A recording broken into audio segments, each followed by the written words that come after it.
after, I think, 11 points in the first half for Chris. He really got it rolling in the third quarter. Is there anything, the way he plays, that is a sign to you that, okay, he's about to go into his bag? He has a run coming.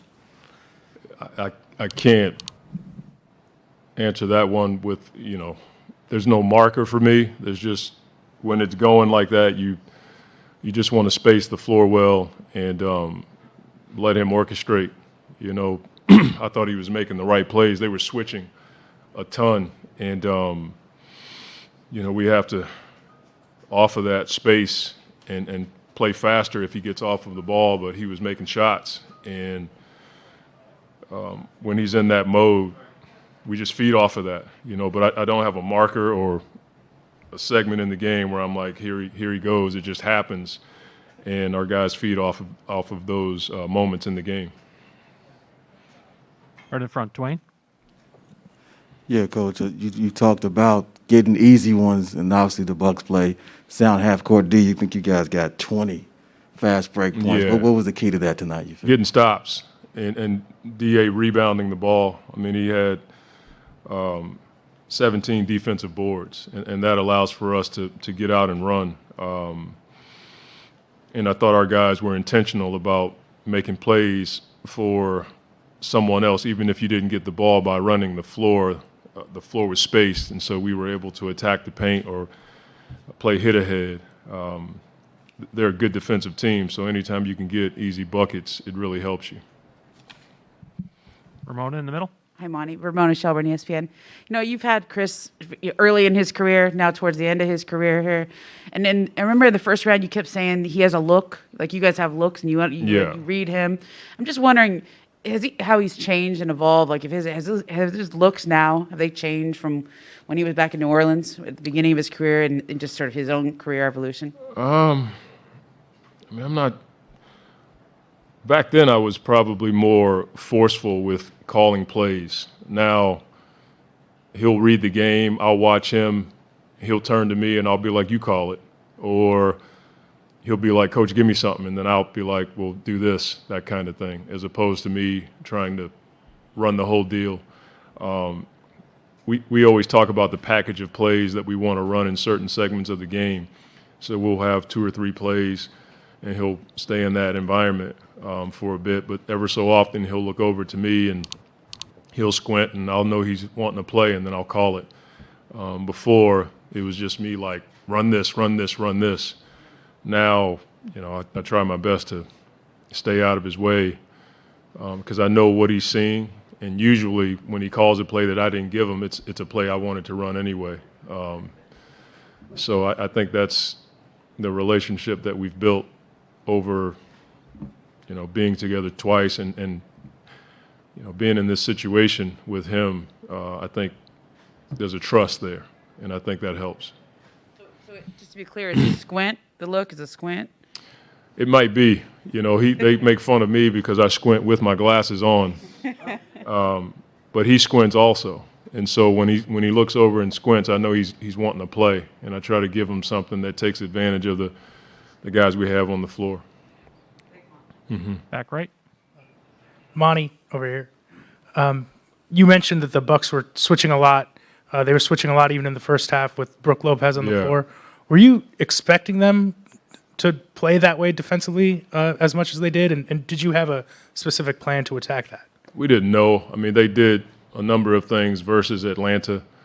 But in their last game, they did switch a lot more. So they're the kind of team that you have to prepare for both. And so we didn't know. We just were waiting to see what it was. And then we just tried to, space the floor as best we can off of the switches. Palmer for a couple on Zoom. First, we'll go to Cameron Cox with 12 News, followed by Mark Schwartz. Hey, Coach, what did you make of Cam Johnson's performance tonight? I thought he was great. His ability to space the floor and shoot the ball is what you tend to think about with Cam, but I thought his defense was really good tonight. He's a big, strong defender, and he has the ability to move his feet and keep guys in front. At 6'9", to move his feet like that, You know, there's times when Giannis is coming at you full speed. There's really no answer for that except to, you know, take the hit and try to keep him from getting to the basket. I thought he had some really good possessions tonight on that side of the ball. And then his ability to score, space the floor, attack the basket. He's just a really good player. Next is Mark Schwartz with ESPN. Monty, Chris has not scored 73 points in a back-to-back game situation. Only one time he's done that in his career. What is it about the last two games, especially tonight's game, in which his offense was both needed and came about and evolved naturally? I mean, he just understands how to score the ball, but he also understands where everybody else is on the floor. I thought the pass that he had to DA for a finish at the basket was signature Chris. I mean, he had been scoring and managing the game, and then as soon as they blitzed, he hit DA and we got a layup. But to answer that question properly, I mean, I'd be here all day. He's just a really good basketball player, and he's one of those rare guys that can see the floor. He knows where all five guys should be. He took advantage of his opportunities tonight versus, you know, their switching defense, and gratefully or thankfully he made shots. Go ahead, Chris. Coach, you didn't know for sure if Giannis was going to be a go Yeah. tonight. Two questions. How did you prep for that, and how would you assess how you defended him? We planned for him to play. We just felt like a guy like Giannis, who all the stories report about how hard he works on his body. We just figured a guy that works that hard is going to find a way to get back on the floor, especially in the finals. And this is the time of the year where you sacrifice everything, and you know that's what we expected. And so we had planned for him to, you know, be in the starting lineup. But if he didn't, you have to have another plan because they make rotation changes. So it wasn't like we were going to be caught off guard, but we were planning for their best, and Giannis, you know, is their best. Gina? Hey, Monty, we've talked so much about DeAndre's play throughout the playoffs, but his efficiency in particular, just what do you feel like have been the biggest keys for him to just maintain that from the beginning of the playoffs up until now? I mean, he's just locked into the role, and sometimes when you tell a player he has a role, they tend to think that you're limiting their ability. I don't think DA thinks that. I think he understands his role and how it can affect winning on both sides of the ball. And, you know, it certainly helps to have Chris and Book, you know, creating opportunities for him, but he's done a really good job of understanding the angles and screens and where to be in the pocket to finish around the basket. And he's just a presence down there. You know, sometimes they have to run two guys at him to keep him off the glass, and that allows for our wings to pick up some offensive rebounds. Go ahead, Mark. Hey, Monty. Mark Medina, USA Today. How have you seen the dynamic among Chris and Devin and DeAndre evolve throughout the season? What do you think it's taken for them to be such a great trio?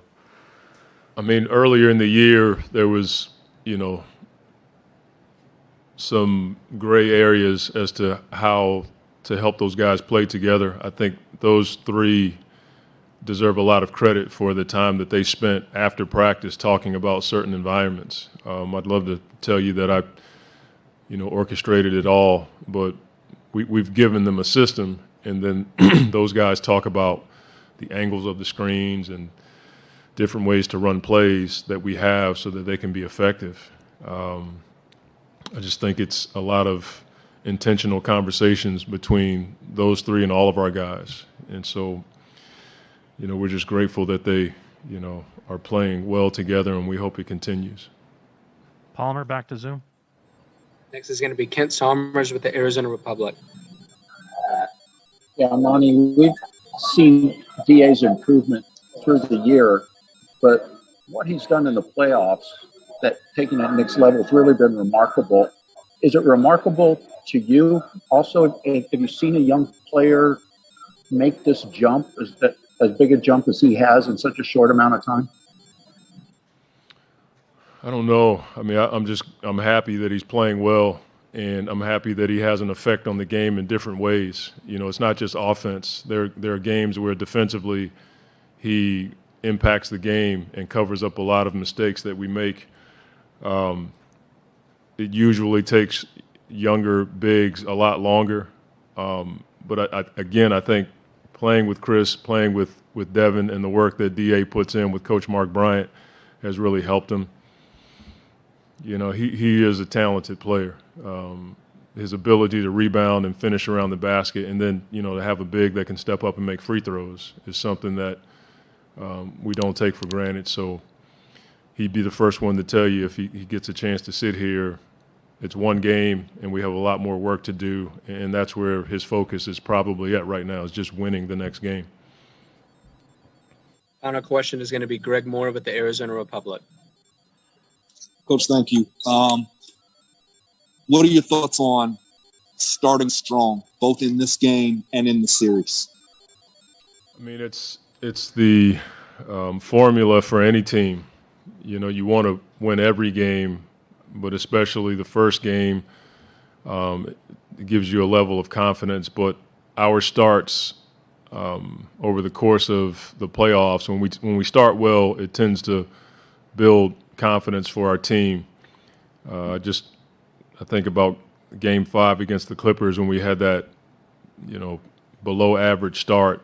You know, we were digging ourselves out of a hole, and it wasn't just the offense; it was just having the energy and the juice that we typically play with. So I do think it's important. I think our guys understand that, and we need to do it every time we step on the floor. Thank you, Coach. Thank you.